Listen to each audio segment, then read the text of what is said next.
Well, sa gabi pong ito, nais kong dumako tayo sa isang maikling mensahe. I would like to deliver something to you na magiging katatagan po natin. And I pray that this message be something that we can take hold of, na palalakasin po tayo sa kalagitnaan ng ating kahinaan. In the Word of God, ay meron pong mga descriptions na mga magaganda na sinasabi. For example, naroon po yung word na conqueror. Naroon yung word na overcomer. At naroon din po yung word na ang sinasabi ay victors o victory. Ito po ay mga salita na ginagamit sa banal na kasulatan, especially sa King James Bible, na kung saan ang pagkakagamit po ay merong premise. Hindi lang po ito isinusulat o sinasambitla ng mga authors. Subalit mayroon pong mga pinanggagalingan ng lahat ng ito. Okay? Now, tatlo po ang ating titingnan sa gabing ito. Ang una ay doon sa Romans chapter 8 and verse 37. Okay? Ang pamagat po ng ating mensahe sa gabing ito ay are being conquerors, no? Being overcomers, and having victory. Ayun, are being conquerors, being overcomers, and having victory. Ito pong mga bagay na ito ay dapat ay maisapuso po natin. Lalo na, alam niyo po, we are in the midst of a war. Totoo po ito. At ang gera pong ito na ating kalalagyan, ang pinakakaaway ay COVID-19. Ano po? Meron tayong mga taong nasa front lines. Meron mga naniniwala na ang pinakaunang front lines po natin ay yung mga pamilya. Meron mga naniniwala na ang pinaka-frontliners po natin ay yung mga sumusugod, no? Yung mga nasa defense. Okay? Parang yung mga militar na they stand for the defense of the country. Yun yung mga doktor, yun yung mga health workers. We are in a battle. And as this battle is physical, it is also spiritual. Kung kaya nga po, dumadako tayo sa banal na kasulatan upang maunawaan natin. Naniniwala tayo mga mananampalataya, lalong mga Bible believers, na we are conquerors. Okay? And that we are overcomers. And we have victory. Pero saan po nanggagaling ang lahat ng mga ito? Okay? So, let's go to Romans chapter 8 and verse 37. No? Basahin po natin hanggang verse 39 para maunawaan natin. Okay, ito ang sinasabi ni Apostle Paul, and he was writing to the believers in Rome, and he was saying this, "Nay, in all these things, we are more than conquerors through him that loved us. For I am persuaded that neither death, nor life, nor angels, nor principalities, nor powers, nor things present, nor things to come, nor height, nor depth, nor any other creature shall be able to separate us from the love of God which is in Christ Jesus our Lord." Napakaganda po na we are referred to be conquerors. In fact, not just conquerors. Okay? Ang pagkakasabi po ay we are more than conquerors. You know, there were conquerors in the past. No, yung mga nagko-conquer ng mga empires, conquerors, sila yung nakikipag-battle and everything. And when they conquer lands, they conquer yung mga rehiyon and everything. Ano po, yung mga katulad ng mga world empires na nangyari po sa ating history. Okay? But you know what? Ang sinasabi po, we are more than any kind of conquerors. And you might ask, Bishop, Pastor, paano nangyari that we are more than conquerors? Ang hina-hina naman natin. Hindi po ba? How can we be conquerors? Wala nga tayong mga armas, wala nga tayong mga kung ano-ano mga gamit. Well, unang-una po, ang ating mga weapons are not weapons na physical. Ang ating pong weapon ay ang weapon na sinasabi ng salita ng Diyos. Okay? At ang ating armor I have preached on that separately some weeks back. Ano po? But, paano po tayo bilang mga mananampalataya, bilang mga anak ng Diyos, bilang mga may Kristo sa puso, naging mga conquerors? At paano natin uunawain at tatanggapin na we are actually more than conquerors? Is this a matter of just being convinced that we are? Ano po? Is this a matter of just, para bang, sabi, ganun daw eh. Pero alam niyo po, ang pananampalatayang Kristiyano ay pananampalatayang matalino sapagkat hindi naman tayo natututo ng isang bagay na hindi po natin tinitingnan sa salita ng Diyos. And the Word of God is clear to us. May premise. Ang sabi po natin, may sandigan.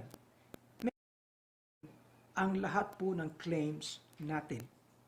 For example, ang sabi, we are more than conquerors. Okay? Paano? Ang sabi, through Him that loved us. Sa pamamagitan niya na umibig sa atin. Okay? Well, okay. So, hindi pala tayo pwedeng maging conquerors na ang pag-ibig ni Kristo ay labas po sa atin. At si Kristo mismo. Okay? May I just explain this? Ano po? Si Kristo ang ating tinatanggap. Siya ang namatay sa krus ng Kalbaryo. At alam niyo po ngayon, ang simula ng Holy Week. Ano po? At ginugunita na naman ang pagparito ng ating Panginoon and how the Lord Jesus Christ died on Calvary's cross and how he was buried and how he rose again. Okay? Now, tayo pong mga mananampalataya na sumasangguni sa salita ng Diyos, sa Bible, ang unawa po natin ay si Kristo ang siyang ating tinatanggap sapagkat siya ang namatay sa krus ng Kalbaryo. Siya ang nilibing at siya ang nabuhay na mag-uli. Okay? So, siya ang ating tinatanggap sa pamamagitan ng pananampalataya. And when we say we receive Him by faith, it means simply na sapagkat ito ang sinasabi ng salita ng Diyos. Hindi po natin makikilala si Kristo na ang gamit po natin kung ano-anong mga libro. And it's only the Bible, the Word of God, that declares about the Lord Jesus Christ. Wala na pong iba. Hindi ito nakukuha sa mga norms, sa mga kung ano-anong mga kultura and everything. Hindi po ito nakukuha sa figment of imagination. It's only the Word of God that tells us about Jesus Christ, that tells us about God, that tells us about the love of God, no? For God so loved that He sent His only begotten Son. And nung dinescribe po sa banal na kasulatan, ang pag-ibig ng Diyos, ito po yung pag-ibig na napakadakila. Kaya nga po ang sabi ng John 3:16, God so loved. Ay, yung word pong yan na so ay napakalawak ng abot. Okay? Now, ang premise po ng ating pagiging conqueror, ang sabi is through Him, through Christ, that loved us. Ibig sabihin po, kapag si Kristo ay nasa ating puso, okay, nasa atin din ang pag-ibig ng Diyos. Hindi po maaari na nasa iyo at claim mo na si Kristo ay nasa puso mo, tinanggap mo siya, na wala sa iyo ang pag-ibig ng Diyos. Okay? It must be that the love of God is in you.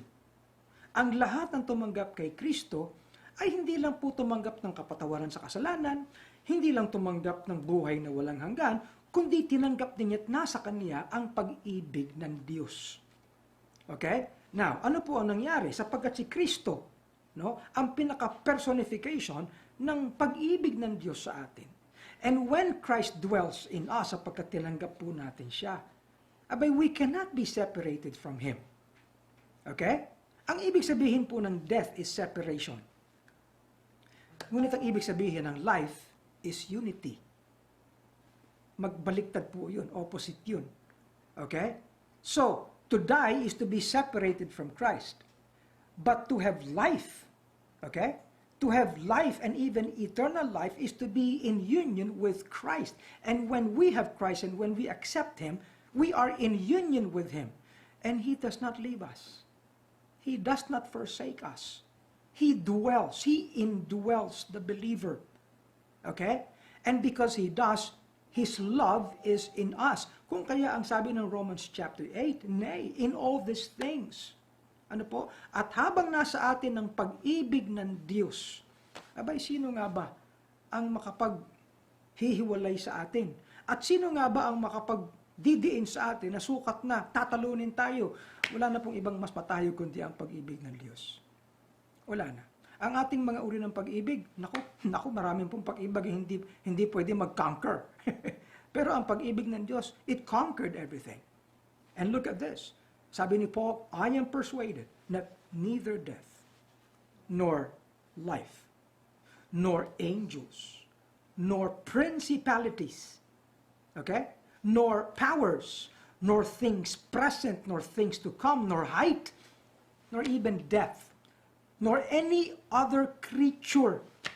Kung creature man po itong nCoV na to, itong novel coronavirus na ito, pang physical lang ang maaaring effect niyan po sa atin, but they are not able to separate us from the love of God which is in Christ Jesus our Lord. At yung pong pagiging conqueror ay isang bagay na dapat i-claim po natin. Okay? Hindi yung ipapanalo ko pa. Hindi, panalo na po eh. Sapagkat si Kristo ay nabuhay mula sa mga patay. Kung kayo'y naniniwala na si Kristo ay namatay sa krus ng Kalbaryo, abay kinakailangan din po maniwala tayo na si Kristo ay nabuhay na maguli. Okay? Sapagkat it is senseless. Kung kaya nga po tayo mga mananampalataya, tayo mga biblical Christians, ang atin pong Kristo ay hindi nakapako sa krus, kundi wala na sa krus. Okay? And because of that, we're conquerors. Through Christ, who loved us. Secondly, okay? Ano naman yung second pong ito? Well, we turn to Revelation, chapter 2 and verse 26. No? Yun lang pong talatang yan. Isa lang sa mga talata na ating pupuntahan. Ang sabi po rito, and he that overcometh and keepeth my works unto the end, to him will I give power over, and so forth and so on. Actually, this is just one of the verses na mayroong overcometh, yung word na overcometh. No? In fact, doon sa 1 John chapter 5 and verse 5, ito ang sinasabi ni John. This is how he writes it. Who is he that overcometh the world? But he that believeth that Jesus is the Son of God. Now, I said a while ago, na ang premise po ng ating pagiging conqueror ay ang pag-ibig ni Kristo na nasa atin. Okay?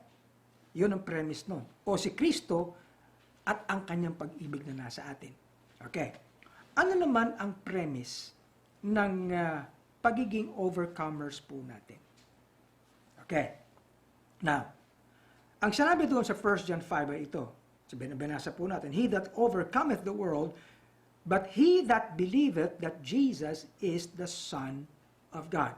So, ang attachment din po niyan ay the Lord Himself. Okay? Now, doon sa Revelation chapter 2 verse 26, notice na ang attachment po doon is he that keepeth my word. Okay? Doon sa isa pang bahagi sa Revelation, ito po ay marami dito sapagkat we draw from the word, yung mga words na overcometh sa King James, na sinabi ng ating Panginoon sa mga churches. Halimbawa, meron doon sa Revelation 2:7, meron sa Revelation 2:11, meron sa Revelation 2:17, meron sa Revelation 2:26, meron sa Revelation 3 verses 5 to 6, meron sa Revelation 3 verses 12 to 13. At meron sa Revelation chapter 3 verses 21 to 22. Ang palaging sinasabi ng Panginoon na ito, he that overcometh. So, maaari tayo maging overcomers. However, kinakailangan po may premise. Are we simply overcomers because yun ang sinasabi? No. meron pong dapat na premise, na pundasyon ng pagiging overcomers po natin. Ano yon? Kanina nabanggit natin, unang-una ang persona ni Kristo. He that believeth on the Son. Okay? Ikalawa, ang nakalagay po sa bawat verse na ating tinunghayan doon sa Revelation ay ito. Ang sabi, hear what the Spirit saith unto the churches. Oh, ibig sabihin, hindi lang po pala yung pananampalataya kay Kristo, kundi may kinalaman po ang kanyang salita at may kinalaman ang Espiritu. Okay? You hear that? The Lord Jesus Christ Himself, His Word, ang salita ng Diyos, at ang Spirit. So how does this come to us? We are overcomers, no, because of Christ, His Spirit, and His Word. Outside of these, we cannot be overcomers. Una kanina, outside of Christ and His love in us, we cannot be conquerors. In the matter of being overcomers, yung mapagtagumpay, okay? Mapagtagumpay. We cannot be, hindi po tayo magiging mapagtagumpay labas kay Kristo, labas sa kanyang espiritu, at labas sa kanyang salita. Kung kaya nga po, no, kinakailangan nating unawain. Alam niyo, itong laban natin sa COVID-19 ay hindi po laban na wala tayong ginagawa. Okay? At ang ginagawa po natin ay merong mga, ang sabi nga nila, protocol, no? Merong mga gawa na isineset sa atin, na kapag hindi mo ginawa, abay mai-expose ka. Hindi ka magiging matagumpay. Okay? Ito ganun din po ito. We are overcomers. Pero hindi yung i-claim lang po natin. Because we become overcomers according to His Word, sa ating pagsunod kay Kristo, at sa pagkilos ng Espiritu po sa atin. Kung kaya, itong programang ito, sa pagpapahayag pong ito, nais kong maging very practical ang approach natin. Hindi natin mapagtatagumpayan itong laban na ito sa COVID-19 kung hindi tayo susunod sa mga alintutunin na praktikal. Hindi tayo mag-social distance, hindi tayo magka-quarantine, hindi tayo magre-raise ng ating immune system, hindi tayo, marami po tayong kinakailangan gawin. Kung kaya mahigpit, mga kapatid at mga kababayan, itong ginagawa, gayon din po ang ating pagiging overcomer sa lahat ng bagay, sa pananampalataya. Wala po itong inconsistency. Ang punto po natin, mapagtatagumpayan po natin ito. Kung kaya, palagi kong sinasabi, ang mga mananampalataya mismo ang dapat magpakita ng solidarity, ng pagsunod sa salita ng Diyos. Kung kaya nga, yung mensahe ko ng isang araw, no? Sabi ko, we will win this war against COVID-19. Pero anong gamit po natin? Ang gamit natin ay mga virtues. Ang naalala niyo ba yun kung alin? Obedience. Hindi po ba? Okay? Ano pa? Hindi lang po obedience, kundi wisdom. Okay? Hindi lang yan. Meron pa tayong unity. Pag hindi natin pinakita yung mga virtues na yan, abay, hindi po tayo mananalo. Hindi armas ang ating kinakailangan. Hindi basta-basta, manalangin tayo, ala naman tayong ginagawa. So, pagsalita po ng Diyos yung pinag-usapan, meron tayong pagsangguni at meron tayong pagsunod. Okay? Then we will be overcomers. Okay? In Romans chapter 12 and verse 21, be not overcome of evil, but overcome evil with good. Where do we get the good? From the Word of God. Okay? Now, kung kaya nga, napakaganda ng sinabi ni John. Ang sabi ni John sa 1 John chapter 4 and verse 4, sinasabi niya, ye are of God, little children, and have overcome them, because greater is He that is in you than he that is in the world. Sa ang bottom line po natin, if we are to be overcomers, let us recognize that we need the Lord, we need His Word, and we need His Spirit to lead us. Okay? At gayon din po sa bagay ng physical na laban sa COVID-19. Number 3, my last point. Okay? Sandali na lang po ito. We are 5 minutes away, no? Para sa GCTV. Okay. Now, doon sa 1 John chapter 5 verse 4. Okay? Ano nga yung how do we become conquerors? We become conquerors because of Christ in us and his love in us. How do we become overcomers? Because of Christ in us also, because of his word and the Spirit. Now, ito naman in 1 John chapter 5 verse 4. For whatsoever is born of God overcometh the world. Oh, okay. What is in the world? Ay, lahat po na nasa mundo, pati yung COVID-19. Kasama na yan. No. And this is the victory that overcometh the world, even our faith. Ibig sabihin, mga kapatid, may kinalaman ng pananampalataya. But it's not just a passive faith. Okay? Marami po ang nagkiklaim ng faith, pero yung pananampalataya pong bulag, yung pananampalatayang walang pagkilos. Ang pananampalatayang walang pagkilos ay pananampalatayang patay. Yan ang sabi po ni James. Okay? Ang uri ng pananampalataya po natin ay may pagkilos sang ayon sa lahat ng nasa atin. Balikan po natin. Sino nasa atin? Si Kristo. Okay? Ang kanyang pag-ibig nasa atin. The Holy Spirit is in us. And the Word is in us. Ang kanyang kalooban, ang kanyang salita ay nasa atin. At sa lahat ng ito, ano po, kung ikikilos natin ang presensya ng lahat ng ito sa ating buhay, yan ang faith. Okay? Yun ang pananampalataya. Kaya ang pananampalataya po ay hindi pananampalatayang bulag. Ang pananampalataya ay pagkilos. At hindi basta pagkilos.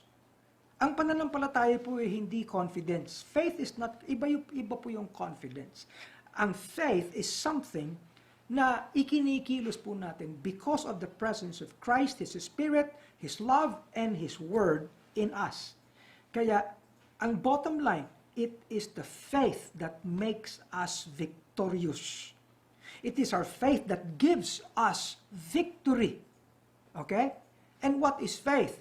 It is the action that we do based on the presence of Christ in us, His love in us, and when His love is in us, His love takes hold of us.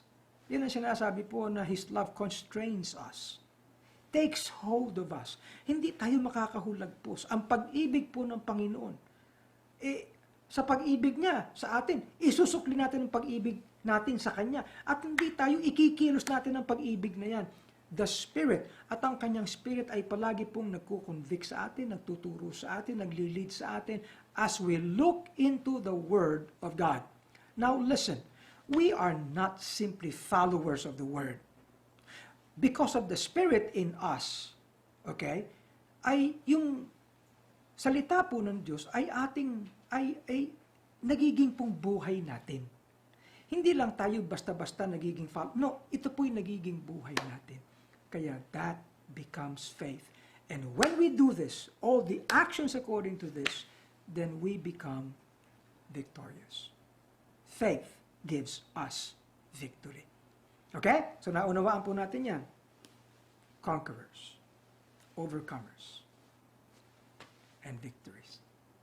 Well, all these mga kapatid ay sana'y maibahagi natin sa inyo. Kung hindi po kayo tumanggap kay Kristo, tumanggap kayo. Siya ang kailangan niyo sa inyong buhay.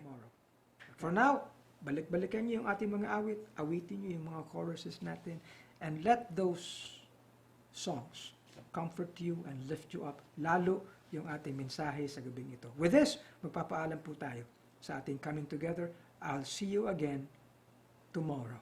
We may not know tomorrow, but we know who holds tomorrow. God bless you.